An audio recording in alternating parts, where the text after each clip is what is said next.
अरे श्रीमती जी कुछ तो सस्ता लो। नहीं श्रीमान जी, सब बढ़िया लो। इसमें क्या खास बात है? थोड़े में ज्यादा स्वाद, यही तो है इसकी खास बात। क्या स्वाद है? अरे मेरे राजा, सबका राजा और प्योर मसाला। अब छोलिया हो या लोबिया, सफेद चने या काले चने, सब कुछ मजेदार बने।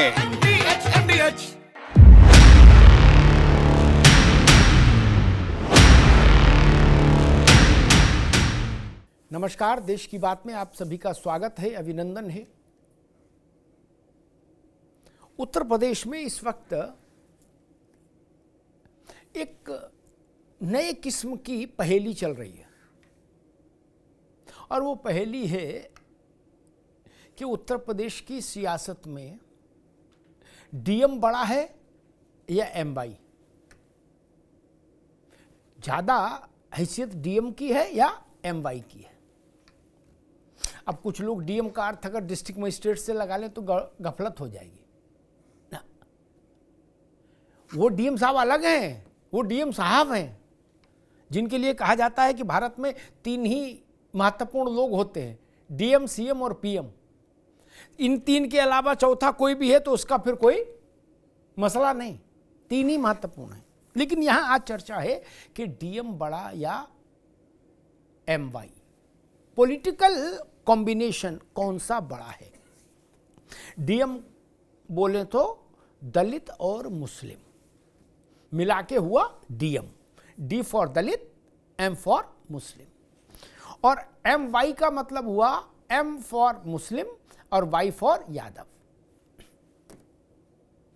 एक पर पेटेंट सपा का और दूसरे पर पेटेंट मायावती जी का। ये अपने अपने दावे हैं पेटेंट के कि भाई ये हमारे हैं, बोले ये हमारे हैं। मायावती ने जब से मुसलमानों को खुला खेल फरुखाबादी अंदाज में प्रस्ताव दिया कि भाजपा को हराना है तो हाथी के साथ आ जाओ, हाथी मेरा साथी, यही गाना गाओ। साइकिल वालों में ताव नहीं है कि भाजपा को हरा पाए। और बहन जी बता भी रही है कि 2017 में नहीं हरा पाए, 22 में नहीं हरा पाए, 27 में भी नहीं हरा पाएंगे।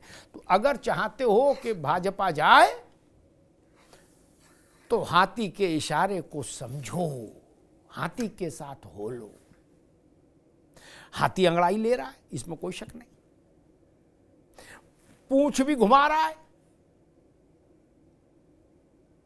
और हाथी जब चलता है तो कंपन वैसे ही होता है, भारी भरकम है हाथी। तो अब बहन जी ने अपने कार्यकर्ताओं को, नेताओं को जब से ये समझाइश दी कि आप मुसलमानों के इलाकों में जाओ, उनकी गलियों में जाओ, मस्जिदों में जाओ और वहाँ बैठ के इत्मीनान से उनको ये बताओ कि अगर मुसलमान और दलित मिल जाए तो उत्तर प्रदेश की शायद ही कोई ऐसी सीट हो, शायद कोई ऐसी सीट हो जहां वो विनिंग कॉम्बिनेशन नहीं हो, दलित और मुसलमान। और बहन जी ने अलग अलग जोड़ के बता दिया कि लगभग 42% वोट हो जाता है दलित प्लस मुसलमान उत्तर प्रदेश में। 42% का मतलब आप अजेय हो गए, मौज ही मौज, मौजा ही मौजा। और दूसरी तरफ समाजवादी पार्टी का एक जन्म के समय से अब तक चला आ रहा, समय की तमाम कसौटियों पर खरा उतरा अपना फार्मूला है, एम वाई। एम मतलब मुसलमान और वाई मतलब यादव। करीब 19% मुसलमान और 14% यादव। तो ये मैक्सिमम रेंज है 33% की, और उधर डीएम की मैक्सिमम रेंज है 42% की। तो 9% ज़्यादा है डीएम कॉम्बिनेशन एमवाई कॉम्बिनेशन से। इसका मतलब ये नहीं कि वोट किसको कितना मिला ये पता लग जाएगा, नहीं, या मिलेगा ये भी नहीं पता लग सकता। संख्या कितनी है मुसलमानों की और दलितों की वो डीएम में काउंट हुई, और यादव और मुसलमानों की संख्या कितनी है वो एमवाई में काउंट की। इसीलिए मायावती जी ने अब एक नया सुर छेड़ा है। वो मुसलमानों से कह रही हैं कि अगर आप सब एक साथ होके बसपा के साथ खड़े हो जाओ तो बसपा का जो दलित वोट है वो आपके साथ खड़ा हो जाएगा। तो जहां दलित उम्मीदवार हो वहां मुसलमान उसको 100% वोट करके जिताए, और जहां मुसलमान उम्मीदवार हो बसपा का वहां दलित उसके साथ वोट करके उसको जिताए। जीत की गारंटी औरों से ज्यादा पक्की होगी। लेकिन इसमें भी सारी खींचातान मुसलमान पर ही है। मुलायम सिंह यादव मुसलमानों के उत्तर प्रदेश में सबसे बड़े नेता रहे, और उत्तर प्रदेश में एक विशेषता यह भी रही कि उत्तर प्रदेश में मुसलमानों का राजनीतिक नेता कोई मुसलमान नहीं दिखा। नहीं, कांग्रेस में बहुगुणा जी थे, हिम्मती नंदन बहुगुणा, फिर मुलायम सिंह लंबे समय तक, अब अखिलेश यादव। कोई मुसलमान उनके कद का नेता नहीं रहा। आजम खान भी रहे लेकिन वो मुलायम सिंह के कद के नेता नहीं रहे। तो शायद उत्तर प्रदेश में मुस्लिम लीडरशिप बहुगुणा और मुलायम सिंह के स्तर तक पहुंची ही नहीं कभी। वो लोग इनकी ही शागिर्दी में रहे, बहुगुणा जी की शागिर्दी में या मुलायम सिंह की शागिर्दी में, या मायावती के साथ भी खड़े हुए। 2007 में जब मायावती की सरकार अपने बहुमत से बनी तो मुसलमानों के सहयोग से ही बनी। उनके पास दलित, ब्राह्मण और मुसलमान 3 का त्रिकोण बना और 2007 में चमत्कार हो गया। बहन जी फुल फ्लेज्ड मेजॉरिटी के साथ मुख्यमंत्री हो गई। तो अब स्थिति ये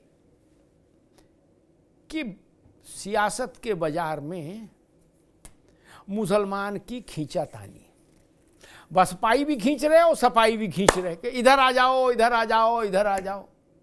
एक दृश्य आपने देखा होगा,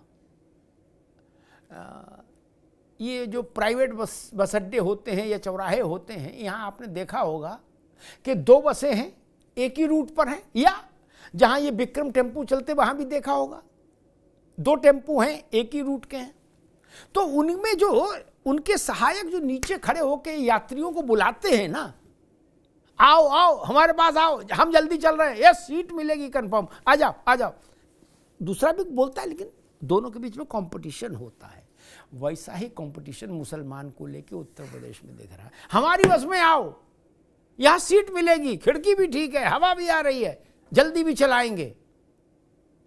दूसरा कह रहा है ना इनकी बस खटारा है, हमारी बस असली है, इसमें आओ, ये आगे चल के बंद हो जाएगी।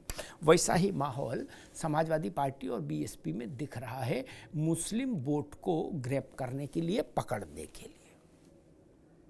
अब एक बात तो तय हो गई कि उत्तर प्रदेश में सपा या बसपा दोनों में कोई भी जो भी अपने लिए बेहतर राजनीतिक परिणाम चाहेगा, उसके लिए ये अपरिहार्य है कि मुस्लिम वोट का मेजॉरिटी प्रतिशत उसके साथ खड़ा हो।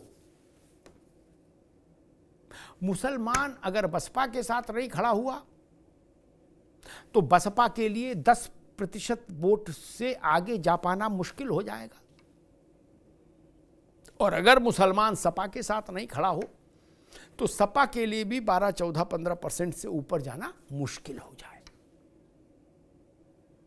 ये दोनों दल तभी आगे बढ़ सकते हैं, एक बड़े कैनवास पर खड़े हो सकते हैं जाकर, बड़े आधार भूमि पर, जब इनके पास मुस्लिम वोट का बड़ा हिस्सा आए।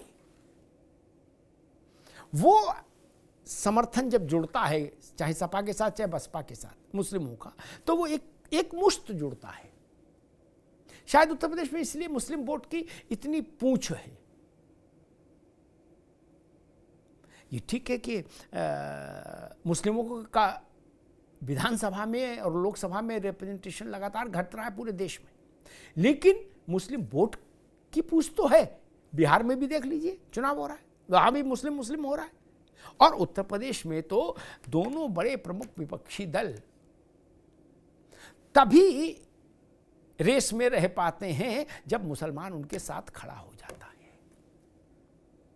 2024 के चुनाव में मायावती जी के उम्मीदवारों के साथ मुस्लिम वोट नहीं गया तो मायावती जी की पार्टी बहुजन समाज पार्टी दहाई से भीतर आ गई, दहाई तक नहीं पहुंची वोट प्रतिशत में,